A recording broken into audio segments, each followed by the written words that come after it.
فضای برفی بازم به گردنهای شیطانها لگد گذاشته اید.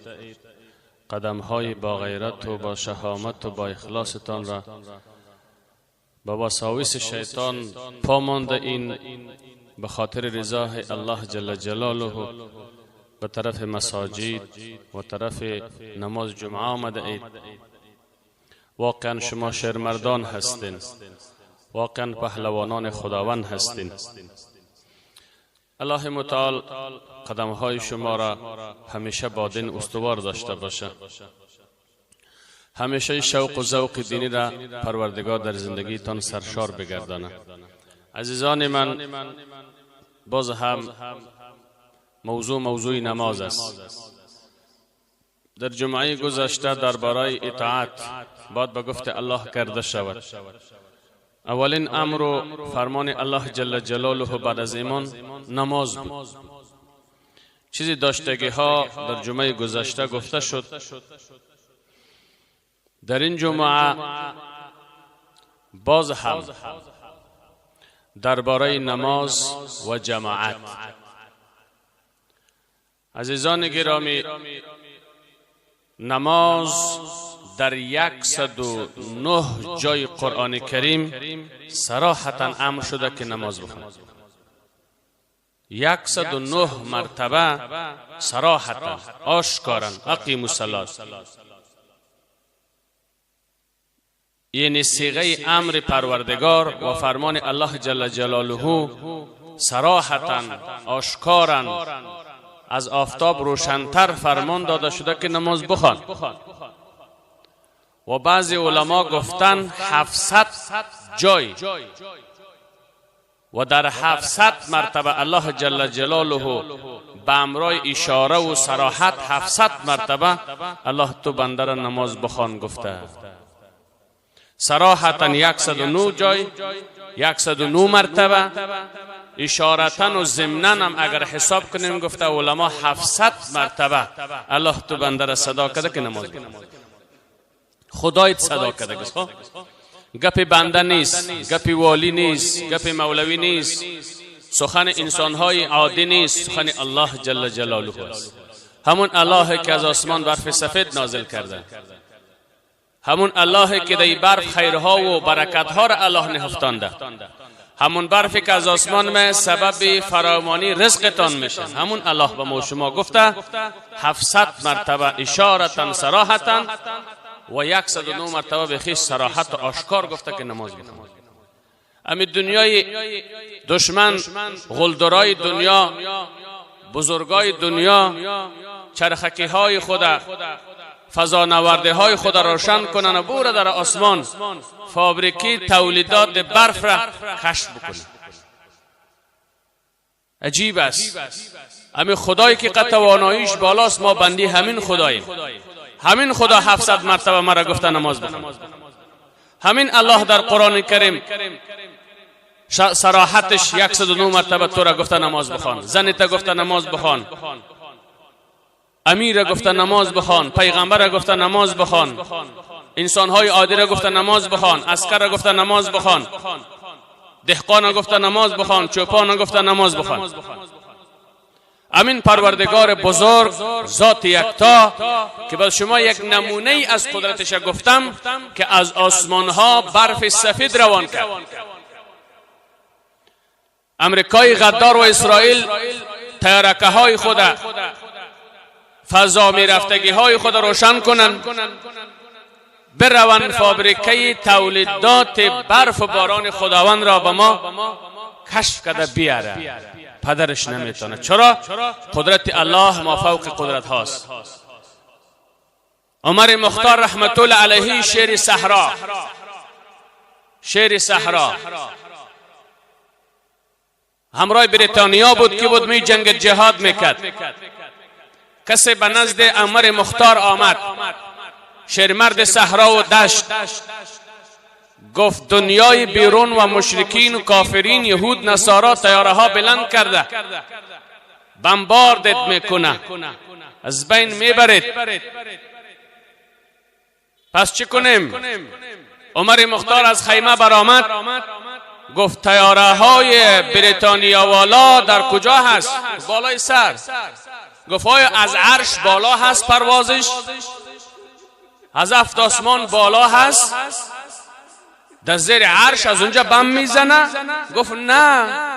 گفت خدایی که ما فوق عرش ها هست، کلان ذات است، ما چی نگران هستم که تیاری از او پایان باشه و بالا از عرش خدا باشه و به فرق ما بم بیزو میخوره. همین خدایی که خالق عرش و لوح و قلم و بزرگی هست باران ها میبارد، 901 مرتبه صراحت تو بنده میگه نماز بخوان، صراحتا نماز بخوان. یعنی هر کس که بالغ است، عاقل است، مسلمان است، نماز سرش فرض است. چه عالم هستی، چه جاهل هستی، چه دهقان هستی، چه امیر هستی، چه حاکم هستی، چه محکوم هستی، مسافر هستی، مقیم هستی، در حضر هستی، در سفر هستی، در حج هستی، در رمضان هستی، در شعبان، نماز را بخوان. باید نماز بخوان به هر منصبی که هستی. اگر توان ایستاده نماز خواندن نداری بنشین. اگر ششته نمیتونی یک پالو پر تا خدا نماز بخوان. اگر رکوع و سجده کردن نمیتونی اشاره کن نماز بخوان. وعبد ربک حتی یاتیک الیقین. الله رسول علیه السلام را فرمود تا مرگ میآید نماز بخوان. امروز این نمازها و بازار اسلامی فروش شده. خفه نشین. اخلاص ما هر کس هستی من نماز کم شده. چه قاری بچه هستی، چه ملا بچه هستی، چه هر کس هستی. اسلاف ما به نماز بسیار اخلاص داشتن. به هر منصب که هستی نماز بخوان. نماز معراج مومین است. نماز اگر کسی نمیخواند حصه در اسلام نداره. نبی کریم علیه السلام میفرماید کسی که نماز نداره دین نداره. کسی که امانتداری نداره دینداری نداره. باید نماز را بخوانیم. حضرت نبی کریم علیه السلام در ماه معراج ماه رجب سفری که در معراج داشت، یعنی احکامات پروردگار در روی زمین هر حکمی بوده. جبرائیل آمده بر روی زمین و پیغمبر علیه السلام درس داده، تعلیم داده، روان کرده. اما نماز را الله در شب معراج در پیش خود سر فرض کرده. اهمیت نماز قدر بالاست. هر حکم، هر فرمان را الله جل جلاله جبرئیل روان میکرد، میگفت برو در روی زمین در پیغمبر علیه السلام بگو که صوم رمضان روزه بگیره و حج البیت، برو بگو که حج بکند، برو بگو که زکات دهد. اما نماز را الله جل جلاله پیغمبر نازدانان در آسمان ها طلب بکنه، در زیر عرش در ساحه حرش بر فرض میکنه. این فرض از عرش خدا آمده. این فرض بسیار مهم است. هر حکم بر روی زمین آمد نماز به عرش خدا فرض شد. نبی کریم علیه السلام در حتیم مکه مکرمه خواب بود در گرد خانه. بعد از خفتن بود میگه حضرت جبرئیل آمد. رسول الله السلام را زمین جا براق را برش آمد. براق از برق یعنی بسیار با سرعت برش آورد. خیر رسول الله السلام سوار شد سرزی. حالا تایم ملاقات عاشق و معشوق فرا رسیده. ملائکه ها میخواهد با تو زیارت کند، از تو شرف بگیرن، به عرش خدا بره. رسول الله السلام در براق سوار میشه، در بیت المقدس میره. سر مسخره میگه حضرت جبرئیل السلام اذان داد. جبرئیل علیه السلام سر سنگ در بیت المقدس اذان داد. رسول اسلام که در محراب پیش شد، پشت سر سعی کرد همه انبیا پایان شده به امامت رحمت للعالمین امامت میکنه. خود در نتیجه در مسیر راه که تا بیت المقدس میره، با چشم نظر رسول علیه السلام چند واقعات آورده میشه. یکیش همین است، میبیند که یک کسی را دهنش مانند شتر باز است و به اخگرها و به آله آتشین دهنش پاره میکنه و این فریاد میزنه انسان. حضرت نبی کریم علیه السلام میگه یا جبرائیل اینمی کی است که به این حالت عذاب میبیند؟ حضرت جبرائیل میگه این امتهای توست که حق یتیم خورده. یتیما و بیچاره ها را به ظلم نان و حق و استحقاقش خورده، مال بیت المال خورده. هر کسی که حق یتیم میخوره دهنش چنین پاره میشه. این وطن بسیار یتیم داره، بسیار بیچاره داره. در این هوای سرد تفلک تا 1 دقیقه بدون صندلی و بخاری نگاه بکن، اما یتیم ها و بیچاره های در سرزمین داریم. در این هوای سرد میلرزد. چرا سر در نمیزنی به دروازه او یتیم؟ پدر بود، دیروز برف منقل در خانه نبود، دم برف با 2 تا شاگرد مدرسه عاجل دمندگی رفتم در فرزندای خود منقل خرید ملا صاحب. اما فرزند یتیم پدر نداره، تحمل ندارد پدر در همین برف طوفانی می رود تا منقل بیاورد به فرزندانش. اما فرزند یتیم پدر ندارد که می رود در این هوای سرد دروازه یتیم را در قلباب کنه که جان پدر، اگر پدرت نیست پدر معنویت هست، کجاست یتیم؟ سرکش سیله بکن، منقلکش گرم بکن. حضرت عمر رضی الله عنه در خانه نشسته بود، دروازش در قلباب شد. کسی آمد میگه چی گپ است؟ یا خود حضرت عمر صاحب بعضی میگه در دشت رفت، در یک خیمه دید که نالش و صدا هست. حضرت عمر صاحب پرسان کرد، گفت چی گپ است؟ گفت اینجا یک کسی وضع حمل میکنه. حضرت عمر در خانه آمد، کلثوم خانمش دختر حضرت علی صاحب بیدار کرد که بیا ثواب است، جنت است، رضای خدا دمی شب است. نصف شب زنی خلیفه با خلیفه میدود داشت، با زایمان اون مسافر کمک میکنه. و بعضی روایت آمده حضرت عمر صاحب یک روز در کوچه ها میرفت، بیوزنی صدا بلند میکرد. حضرت عمر صاحب نزدیک رفت، گفت چی گپ است؟ گفت در دیگ سنگ ها انداختم، جوش میدهم تا فرزندان گرسنه ام بازی بخورد و آرام شود. حضرت عمر صاحب گفت سنگ خورده نمیشه. گفت چه کنم؟ خلیفه از حال ما خبر نداره، بزرگا از ما خبر نداره، بان بچه را می راحت کنم خدا از عمر پرسان میکنم و نمیشناسه که حضرت عمر است. حضرت عمر صاحب میره در خانه، آرد میگیرد، حلوا جور میکنه، خود به دست قاشق به دهن تفلکای صغیر میته، میگه برو کاکا غذا را پخته کردی، حلوا را پخته کردی، هنوزم نمیشناسه که حضرت عمر است. برو خانه، برو خیر خانه آباد که عسل آوردی، شیرین کردی، حلوا کردی به دهن بچکای ما دادی. میگه نه، قبل از اینکه من اینا حلوا جور کنم تفلکا گران میکرد، غذا میگفت، نان میگفت، پدر میگفت، صندلی میگفت، بخاری میگفت. اما فعلا تا زمانی که گریان طفل به خنده مبدل نکنم من از پیش تو مادر نمیرم.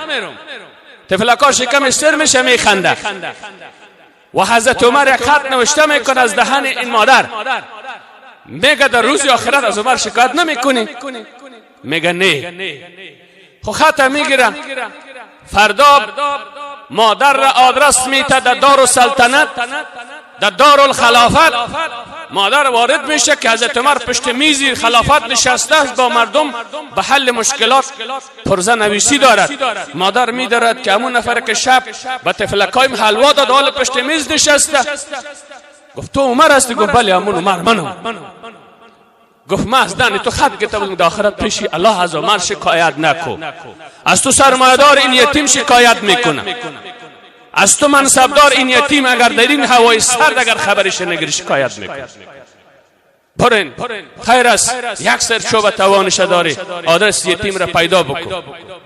یک دانه زیریزاری در اصطلاح دور از گل رویتان گفتی عواما، برین بخرین پایکای تفلک گرم بکنین. به هر صورت بنان هدفم سر نماز بود. نماز مهمترین عبادت است. هر کس نمازخوان باشین کارها را انجام میده.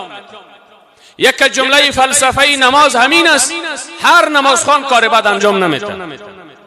هر کس نمازخوان بود کار خیر انجام میده. خبر یتیم و بیچاره را در هوای سرد بگیرین.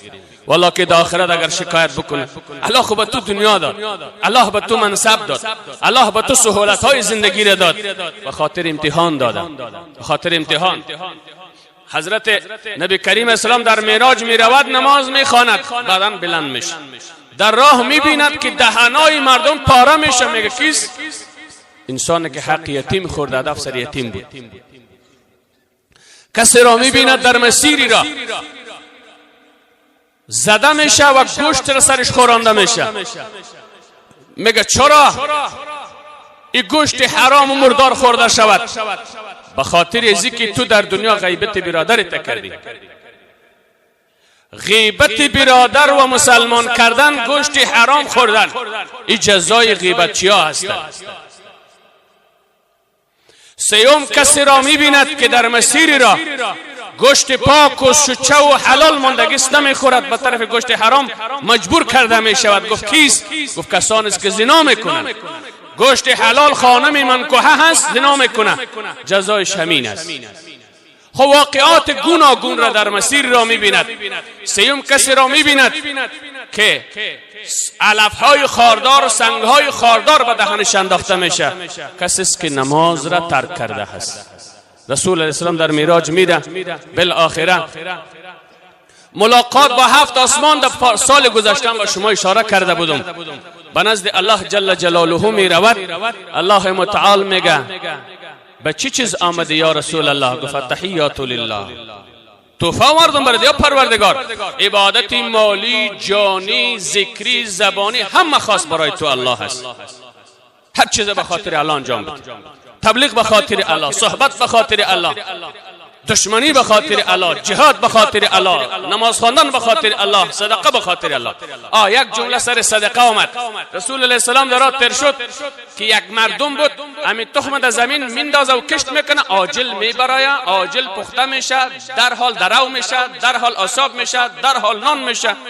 رسول علیه السلام گفت یا جبرائیل، یک چی قوم نیکبختی است که همون لحظه وان واحد گندم پخته، گندم درو، گندم آساب، گندم نان میشه. چیست؟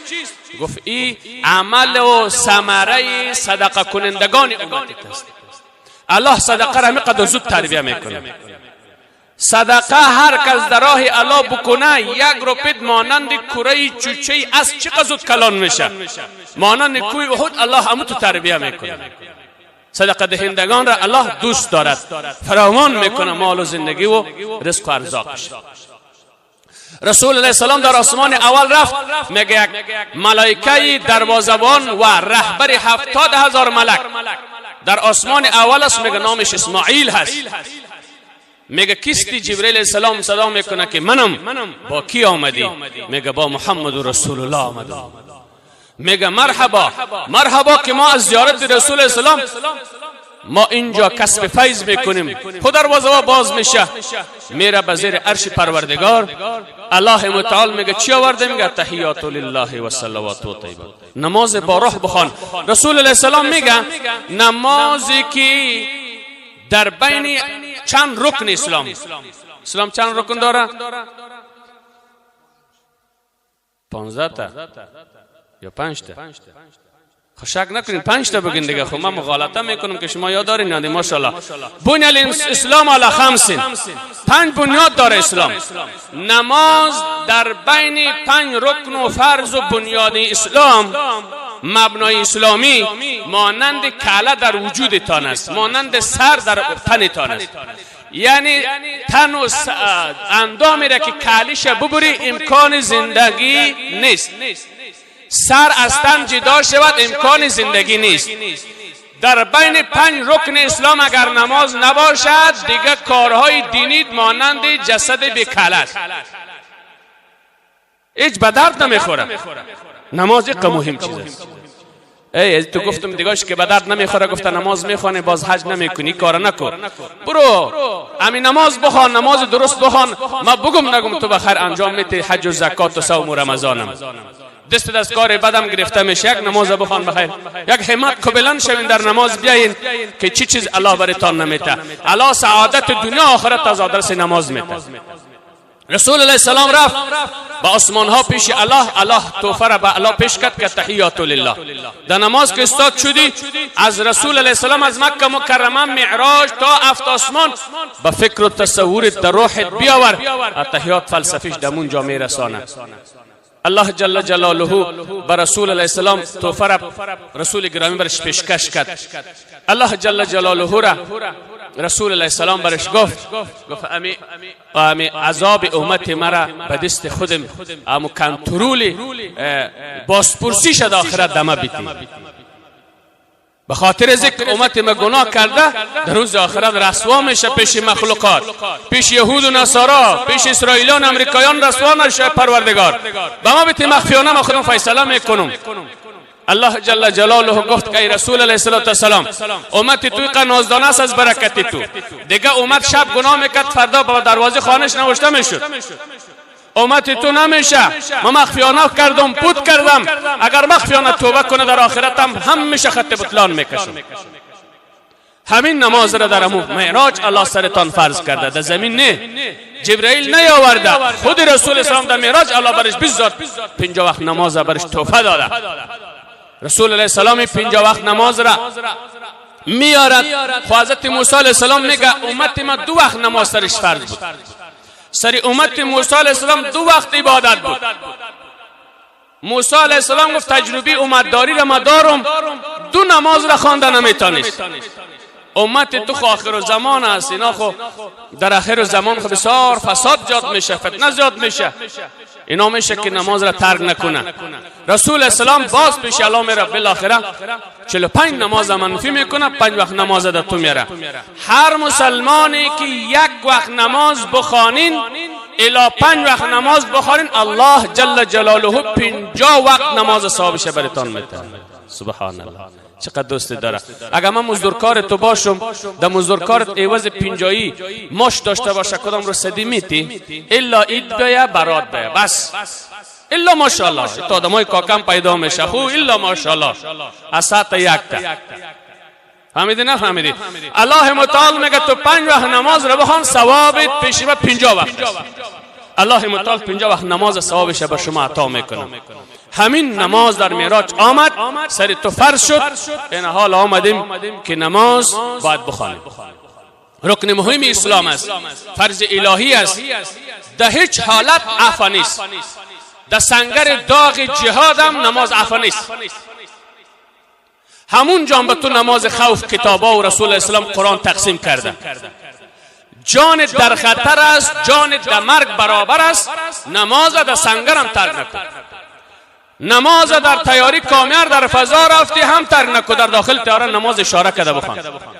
شما در یک جای نشان بتین، اگر وضو نداره تیمم کده نماز بخوان، اگر گنگ هستی با اشاره نماز بخوان، اگر برهنه لچ و برهنه و لخت مادرزاد هستی به کالا نماز بخوان، الا در جایی برسد که ابروگکت شور بخوره و چشمت شور بخوره، دیگه هم اندامت فلج و باز نماز معطل است.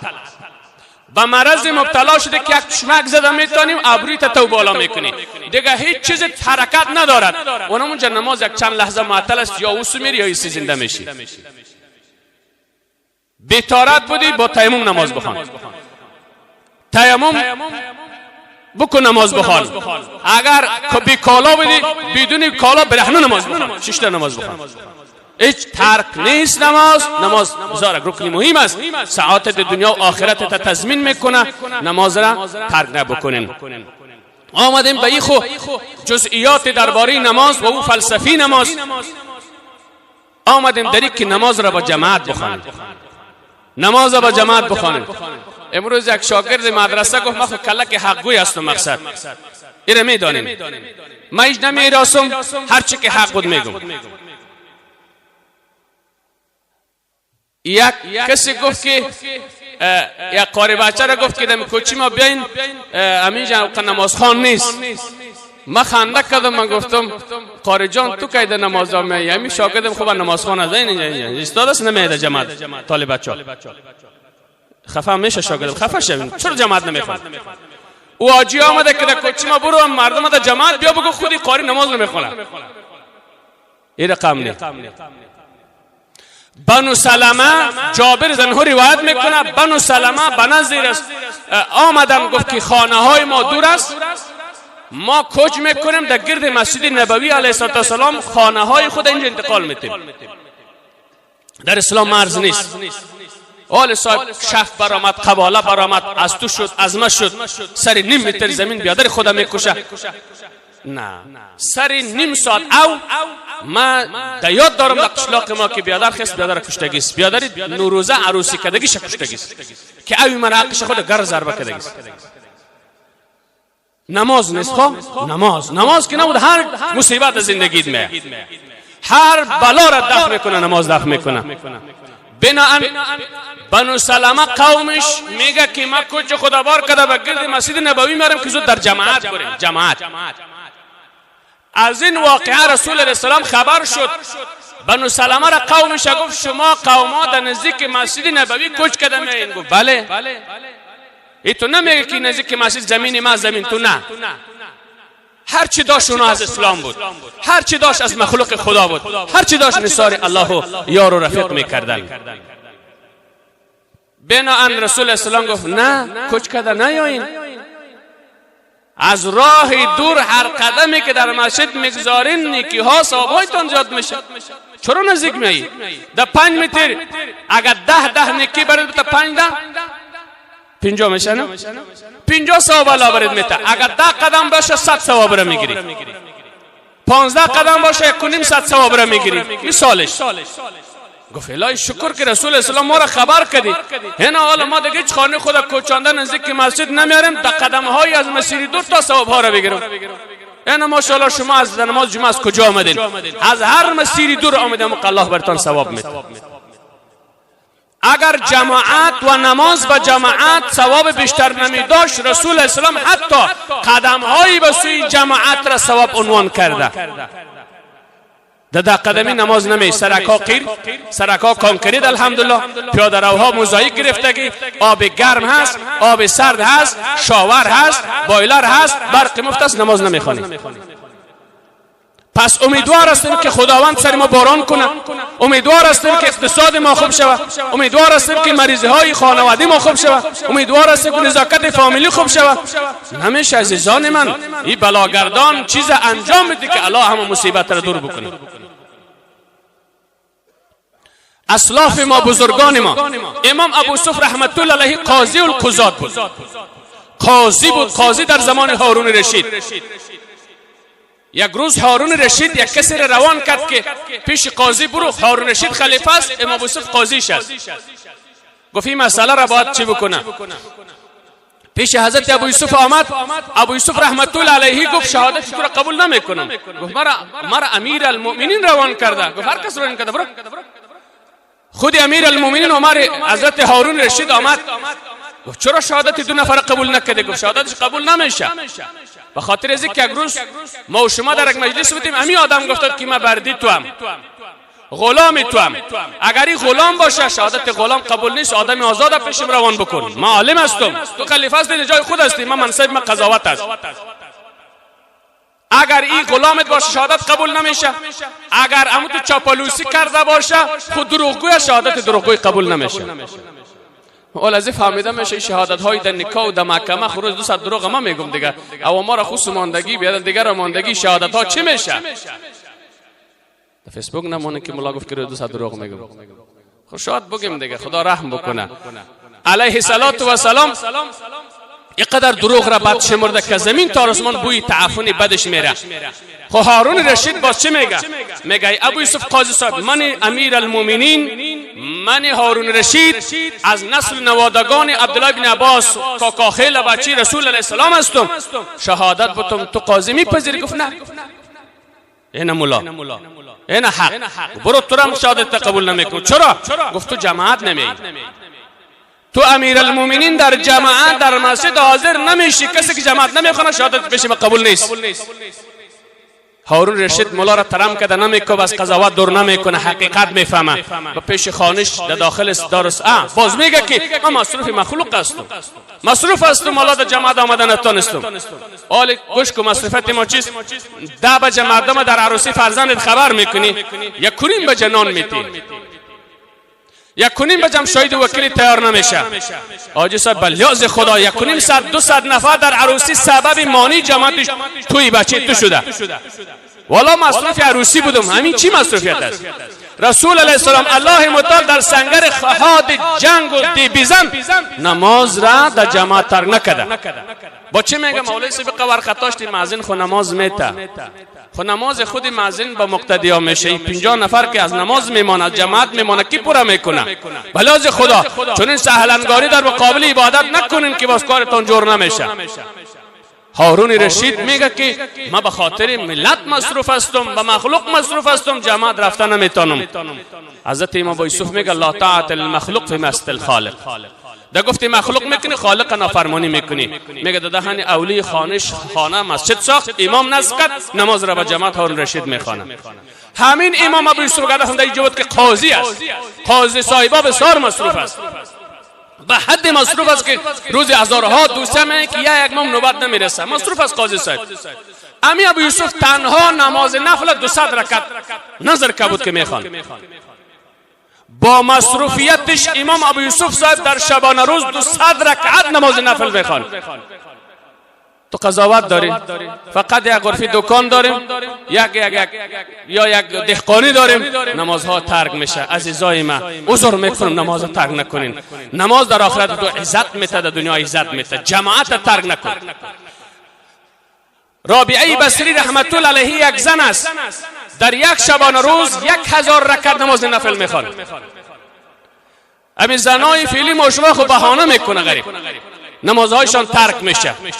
در روز عروسی خو نماز صبح هم ترک است. بله ما با یاد دارم که 4 صبح کسانی که عروسی میکنه که 4 تا زن در پیش آرایشگاه میره، 2 بجه باز میاد عروس نازدانه با 6 تا پایوازش. همین رقم نیست؟ ما خو مزارست میفهمیم گپاره. نماز صبح حتی نمیخونه الا ماشاءالله.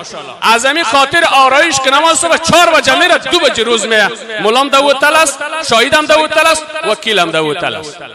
باز این مجموعی 300 زن الا ماشاءالله. داوطل نماز کجاش میخواد؟ دم شروع از نماز بشه. در روزخانه صاحب خود خفه میشم از دارم که دیگه نمیگم. یعنی نماز رفت از این مادری که توی رفته. نکنین کار وقت اینمی عروسی تو را نجات نمیده. این فرض نیست. نمازه که تا بخوان، نماز تا سجده بکن، لباسای درست بپوش، رنگ ناخنها را پاک بکن، باز عروس را در خانه بر کلا برکت میده. میگه یک روز توی بیادرم بود دیگه. یک روز توی بیادر تو 1 ساعت در آتش دوزخ سوختن توانش داری؟ بیادرت که خاطر عروسیش تو ترک فرض خدا کردی، بیا تو را نجات بوده. یه حقایق است براتون میگم. رابعه بصری 1000 رکعت تنها نفل میخوانم، شوهر داشت، هم روزگار داشت، هم زندگی داشت. حضرت فاطمه رضی الله تعالی عنها دختر رسول اسلام به حد شبها نماز میخوان، پای مبارک ورم میکرد، میپوندید و فردا وقت صدا میکرد که پروردگار آفتاب زود طلوع کرده. شبهای دراز هم پیش من تو رفت، شبهای قوس و مچمعین و آن و جد دل و ما پیش رفت.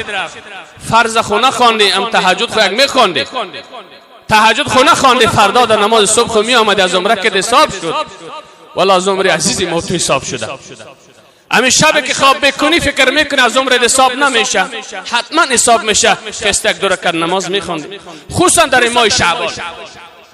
فضیلت شعبان رسول اسلام یک حدیث است، میگه الله تعالی خصوصا در نصف از شعبان 3 صدا میکنه که هر کس رزق میخواه صدا بکنه.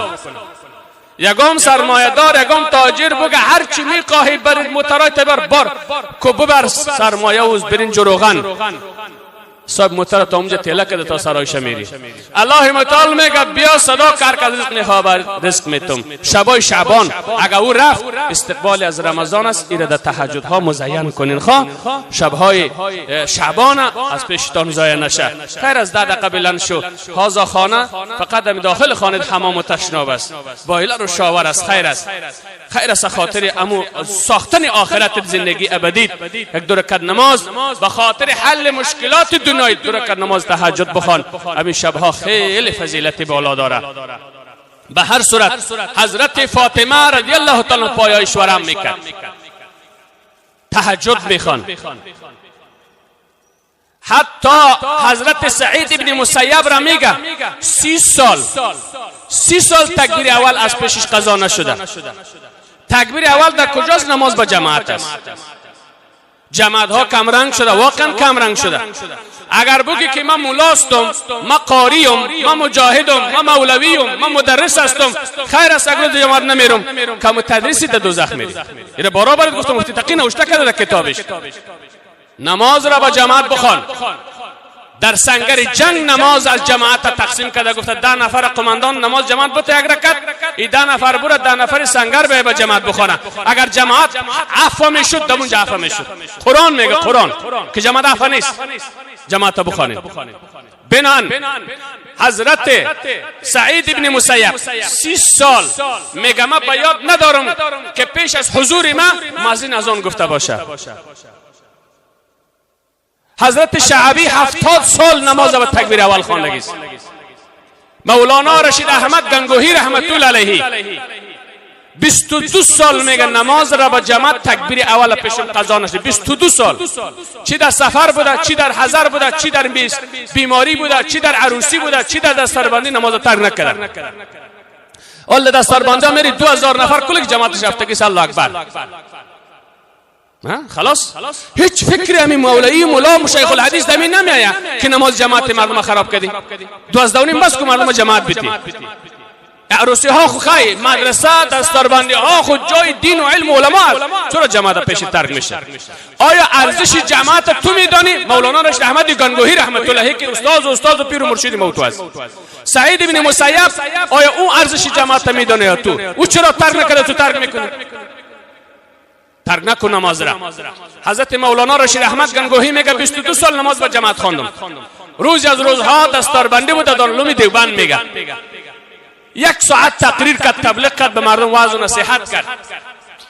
وقتی که وقت نماز شد از منبر یا از استیج پایان شد که در جماعت اشتراک کند، چون او عالم بزرگوار بود مردم از تبرک و از اخلاص کردن بغل کشی میکرد. خب بالاخره خود را تا در صف رسان، تکبیر اول قضا شد. رکعت نماز نه، فقط الله اکبر. تکبیر اول از کجا شروع میشه؟ اینا آدرس چه بدانین. تکبیر اول پیش از اینکه امام الحمد شروع میکنه درک کنید تکبیر اول است. تکبیر اول درکش از دنیا و مافیها کده ثواب داره. یعنی در دنیا طلاست، نقره است، چوکی است، منصب است، قدرت است، موتر است، موبایل است، زن است، بچه است، فرزند است، از کلش کده تکبیر اول دریافتن بالاست پیش الله ارزش داره. خیر من الدنیا ما فیها. در دنیا چی داری؟ از هر چیزش کده تکبیر اول که امام در جماعت در کردن بهتر است. اینمی قبول دانه، این بهترین چیز است. بنان میگه من تا که در صف رسیدم تکبیر اول چرا میگه؟ پیش از شروع الحمد گیر کو تکبیر اول گیر کردی. بنان بعد از ختم نماز به حد مولانا رشید احمد رحمت الله غمگین شد، محزون شد، گویا این که تمام زندگیش از بین رفته. همه مریدا و مخلصا و شاگردا من گفت مولانا چی گرفته شده؟ تا فی الحال قبلا یک صحبت شیرین و زیبایی با این ملت کرده بودی، حالا چرا گرفته شد؟ گفت تکبیر اولم در طول 22 سال پیشم قضا نشد، امروز به این دستاربندی پیشم قضا شد. ترک تکبیر اول، دریافتی تکبیر اول از پیشم رفت، این مرا در قلب من کروز زد که 22 سالی را من نگاه کرده بودم. اونم در ازدحام جماعت و مخلصا و مریدا تکبیر پیش رفت. ولی صد تکبیر اول ترک کردم، والله بالله کردم دل من قغم پیدا شده باشه. در دل تو قغم پیدا نشده. بله یاز خدا این چیزی ساده نیست. یک شیطان موتور محوطه کرده، 4 اطراف موتور رسمان پیچ کرده، سرش خبرم نمیشه. حاتم اسم رحمت الله علیه یک روز تکبیر اول از جماعت پیشش ماند، غمگین زده شد. اسحاق ابن چرقمی یک بزرگوار به تسلیت آمد، مثل که فرزندش مرده باشه این دلبالایی و تعزیه بیاید.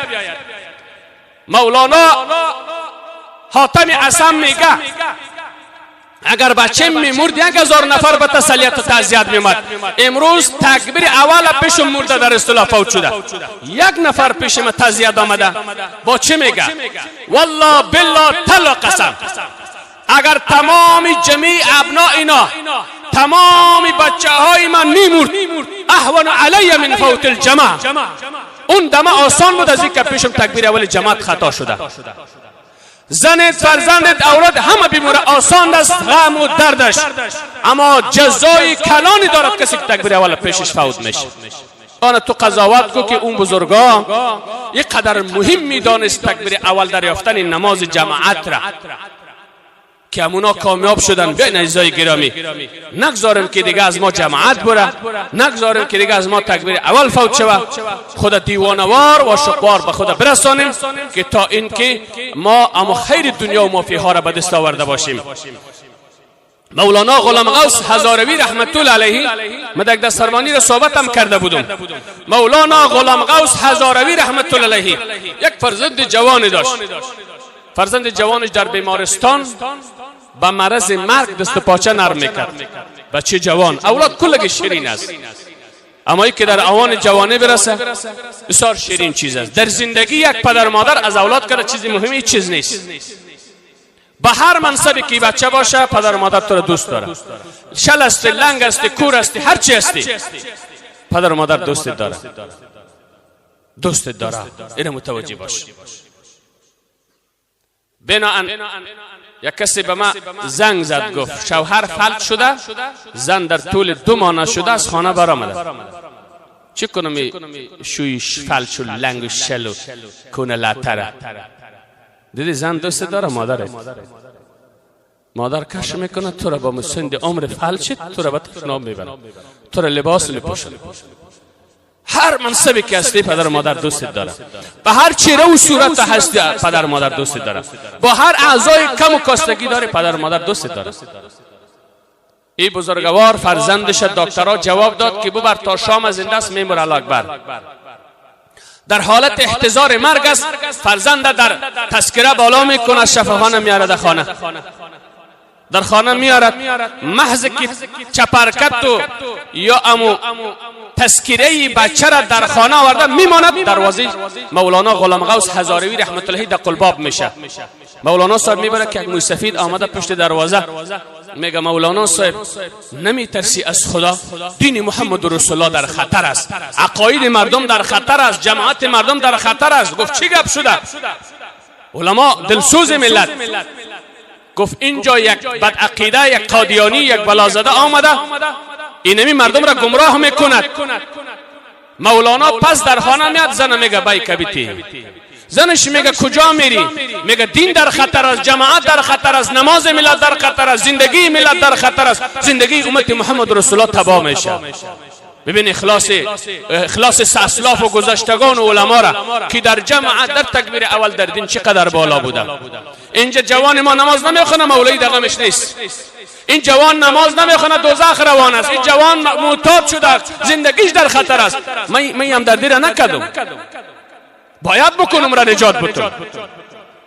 یک برادری قصه کرد، گفت که در یک جای ما تبلیغ میکردیم، یک کسی از بین بلند شد، گفت که ها مردم، در روز آخرت اخنی کل شما علما، شما مسلمان ها را من میگیرم. گفت چرا؟ گفت من مسلمان شدم، پدرم مادرم بابیم بی ایمان از دنیا رفته، چرا شما دو دین را نرساندید؟ چرا شما دو نماز جماعت نگفتین؟ چرا او را به توحید دعوت نکردید؟ در آخرت کل شما مسلمان ها مسئول هستیم. من اخنی تمیگیرم. مولانا در خانه رفت، بای کشانه کرد، خانمش از پشت سرش از دامنش قایم گرفت که کجا میری؟ بچه میمورد. بچه تا 1 ساعت 2 ساعت مهمان من، تو از کجا میری؟ گفت دین در خطر است، مسلمان ها در خطر است، جماعت امتی از مسلمه نگران است. من میرم اونا را باید نجات بتون. الله با من توانایی جهاد زبان را داده. بچهش صدا کرد که پدر 1 ساعت به تو مهمان هستم، پدر جان بالا سرم بیا که آخرین دعای تا بگیرم که اسرائیل به جانم میآید. آمد از پیشانی فرزند بوسه کرد، گفت جان پدر، بچم اگر زنده بودی من پس میایم، اگر رفتی روحت شاد و یادت گرامی. میرم که دین در خطر است، ملت عقیدش در مرض خرابی است. برآمد در نزدیک موتر و استگاه میرسد، مردم صدا میکنه که بچه وفات کرده مولانا. در جنازه اشتراک و که جنازه را بخوان بعدن برو. گفت جنازه فرض کفایی است، نجات ملت و ملت را به دین آوردن فرض عین است. ما رفتم. جنازه فرزند نمیخونه به تو دین میاره، جنازه فرزند نمیخونه در خدمت تو خلق علما و گذشتگان اساتید ما رفته. بیایم مسئولیت بشناسیم. خلاصه نماز با جماعت به هر عنوان میشه فرض عین است، فرض کفایی هم نیست. بعداً دست به آسمان بلند میکنه، میگه پروردگار فرزندم را در باغچه های جنت قبرش باغچه بگردان و در روز آخرت در حوض کوثر پیغمبر علیه السلام دوی ما را مشرف و روبرو بگردان که از حوض کوثر زیبای رسولت ما آب بنوشیم. خاطر دین رسولت من در حالت مرگ بچم ما احتیاط نکردم به دین برآمدم. و بعدا 3 روز میآید، الحمدلله کامیاب میشه، موفق میشه. میآید خانمش میگه بچه‌ت به تو در حین جان دادن سلام عرض کرد، بچه‌ت رفت دل جگر ما را کند و رفت. سر قبر بچه میره دعا میکنه، شب خواب میبینه که بچه‌ش در بین باغچه های سبز از بهشت و اونجا زندگی میکنه. هدفم اینجا بود عزیزان گرامی. دین بسیار قیمتی چیز است، نماز بسیار ارزشمند چیز است. نماز دیگه ترک نکنین. خیر است میخوانی، من نمیگم تو بی نماز نیست، بی نماز هستی، نمیگم که تو نماز نمیخوانی، میخوانی لیکن به جماعت میخوانی. روز تا بگره دکانداری بکن، 1 روپه فایده نکنه، بفروش سر بر بخر، بفروش بخر. از کجا مفاد میکنی؟ تو تاجری درست نیستی. پس نماز به جماعت اما سر و بر اما هیچ فایده نداره. 1 ثواب داره یا نداره؟ بیا در جماعت حکمت های بسیار زیاد داره. اگر صحیح قرائت دادن دارین، مولا غریب هم گفته و ما الله بالا در گردن مولا میشه میجد چی کس. اگر تو قرائت نداری، راستی یک گپ دیگه هم است، یک مفتی صاحب همیشه در دستاربندی ها توصیه میکرد که نمازهایتان ارجاع بکنین، قرائت بخونین، قرائت نماز یاد بگیرین. فرض عین است، فرض عین. نماز اصلاح شدنش و ما قدر مقدار قرائت بخونین فرض عین است. این 30 سال 40 سال عمرتان شده نماز ترجابی نکردی که چی رقم قرائت کردی؟ خوش است که من نماز خواندم. بنا ان همین مشکلی که داری چی میشه؟ بیا با جماعت تا که نمازاتان از آدرس جماعت درست شود.